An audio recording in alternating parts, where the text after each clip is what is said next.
The Category 4 storm deadly already, 700 miles wide. And here in the U.S. tonight, states of emergency declared in several states. Massive evacuations planned. And the new track showing it moving right up the coast. Florida, the Carolinas, potentially right through Philly and New York. Also tonight, the massive gas explosion, 2 homes leveled. Authorities had a 22-minute warning. Donald Trump, after reports he might not have paid federal income taxes for nearly 2 decades. Tonight, Trump, in his own words, what he says is unfair. And the VP showdown tonight. Late developments, the man who showed up at the White House with a gun shot by police, his alleged plan, and now his fate. And the famous actor revealing his battle with cancer. Tonight, the test he says he took, believing it saved his life. This is ABC World News Tonight with David Muir. Good evening, and we begin tonight with the monster hurricane and its deadly impact already. And tonight, up and down the East Coast, authorities are already warning Americans to prepare for possible mass evacuations. Look at the size of this storm on radar at this hour. Tonight, a direct hit in Haiti, slamming ashore at 145 miles per hour. Hurricane Matthew is a Category 4, a massive amount of rain, rivers of mud filling the streets, and look at this, people trying to get to higher ground. Tonight, the new track just in showing the hurricane coming even closer to the American shoreline from Miami, up through Charleston, Wilmington, Norfolk to New York City. Meteorologist Ginger Z is standing by with the timing of it all, but we begin tonight with ABC's Lindsay Davis in Haiti. Tonight, the most powerful hurricane to hit Haiti in more than 50 years is causing chaos and panic. This is Matthew! Pray! Pray for us! We are right at it right now! Matthew made landfall in western Haiti just after 7 a.m. with winds of 145 miles per hour. The Category 4 storm now 700 miles across, but traveling slowly at just 9 miles per hour. Winds continue howling across the island, and the rain devastating. At least 7 have been killed in the region. This man making the dangerous decision to cross raging floodwaters. This bridge connecting the southern part of the island to the capital city collapsed, while this river threatens to destroy yet another of the few bridges leading to Port-au-Prince. You can see the river absolutely raging. It's already 15 feet higher from where it would normally be, and still it continues to rise. Concern is so great that police have closed down this bridge, so people who are in this village are unable to make it to Port-au-Prince by car. The poorest country in the Western Hemisphere, ill-equipped to face a major hurricane. Residents here still reeling from the 2010 earthquake. After the earthquake, thousands of people built their homes here on this hillside. They have no running water, no electricity. The real concern now with all this rain, mudslides. Another danger, tornadoes like this one, caught on camera east of here in the Dominican Republic.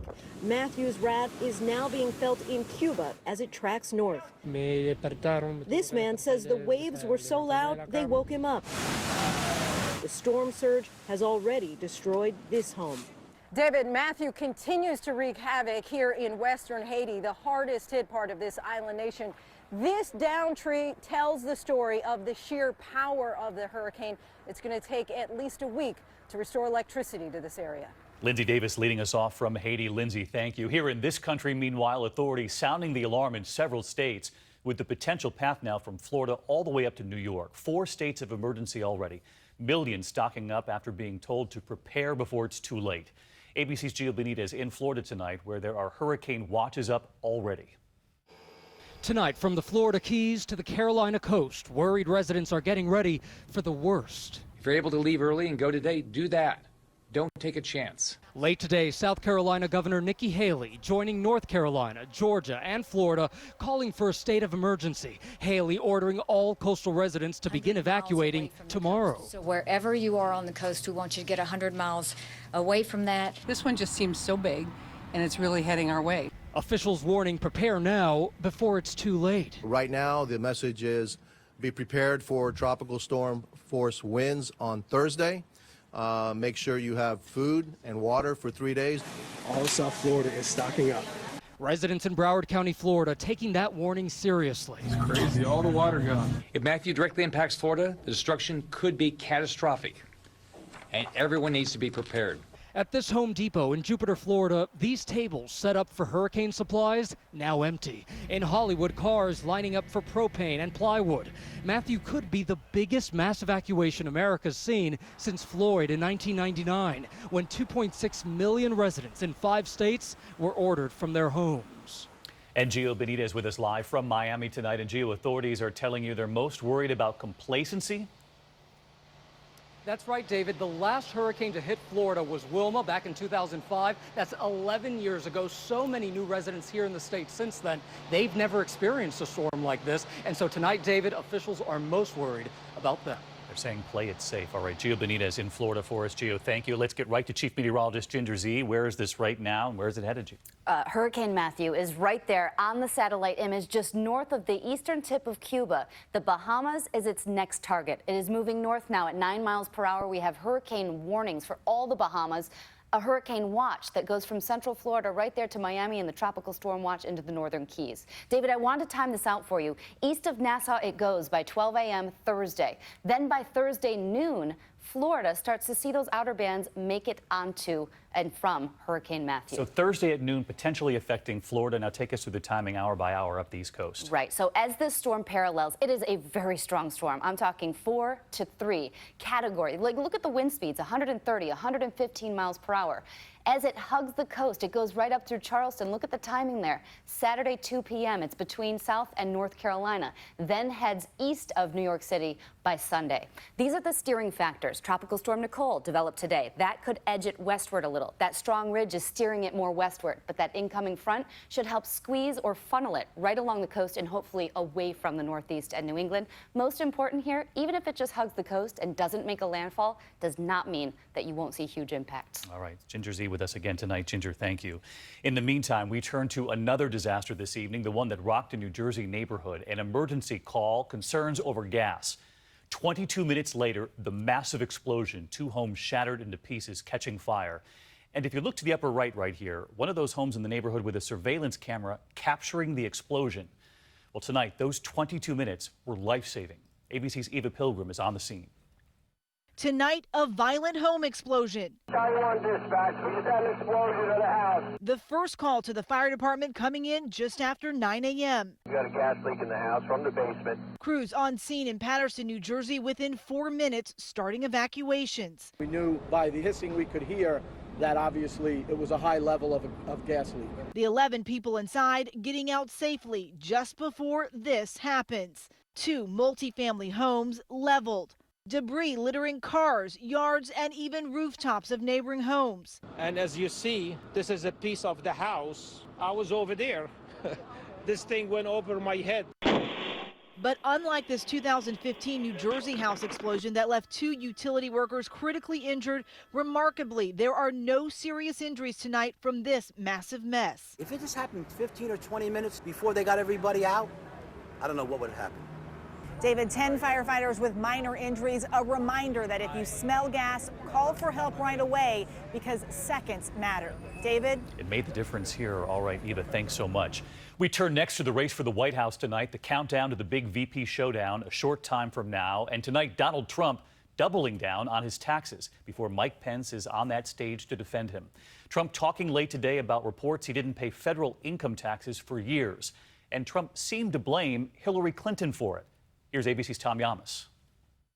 Tonight, as Hillary Clinton and the Democrats pile on, Donald Trump is doubling down, boasting about the moves that may have allowed him to avoid paying federal income tax for nearly 20 years.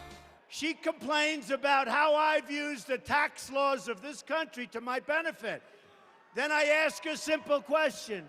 Why didn't she ever try to change those laws so I couldn't use them? I have brilliantly used those laws. Few others were able to do what I did. But Michelle Obama today says Trump's got nothing to brag about. Because not paying taxes for years and years while the rest of us pay our fair share doesn't make you smarter than the rest of us. And Vice President Joe Biden with this. Since when does somebody who lives at the top of the world in the penthouse overlooking the world be in a position where he doesn't feel any obligation at all to pay any federal income tax, to support the military, to support education. Come on, man. It's just not right. A new poll shows a staggering 86% of voters, including the vast majority of Trump supporters, call paying taxes part of every American's civic duty. For years, Trump seemed to agree. That's the amazing thing, is that half of the country is paying nothing, zero. And even if you don't make a lot, you should have to pay something, just something, to be a part of the game. And this is what he said in the primaries. I know people that are making a tremendous amount of money and paying virtually no tax, and I think it's unfair. But Trump is now promising to change the very tax code that helped keep him rich when he almost lost it all. I'm going to fix it so it's fair and just and works for you. Works for you. And Tom Llamas with us live tonight from Virginia, the debate hall. And Tom, you've been looking through Donald Trump's tax plan today. Is there anything there in Trump's plan that would prevent millionaires and billionaires from avoiding federal income taxes to this magnitude? David, today we went through Trump's tax plan right here, and nowhere is it mentioned the feature of the tax code that Trump likely used. Now, tax experts we spoke to say it's a deduction that people whose businesses take a loss use, and it's not genius nor brilliant. In fact, it's very common. 1.2 million taxpayers filed for that deduction in 2014. David? The activity just beginning there behind you. Tom Llamas, thanks as always. The issue of taxes could very well come up at tonight's vice presidential debate a short time from now. Senator Tim Kaine and Governor Mike Pence about to face off on that stage in Virginia at a critical moment in this race, with the polls showing Hillary Clinton getting a bounce after the first debate. And so ABC's Cecilia Vega tonight on how these VP candidates have been prepping for tonight's debate. Asked how Tim Kaine will do tonight, How is Senator Kaine going to do tonight? Hillary Clinton gave a big thumbs up.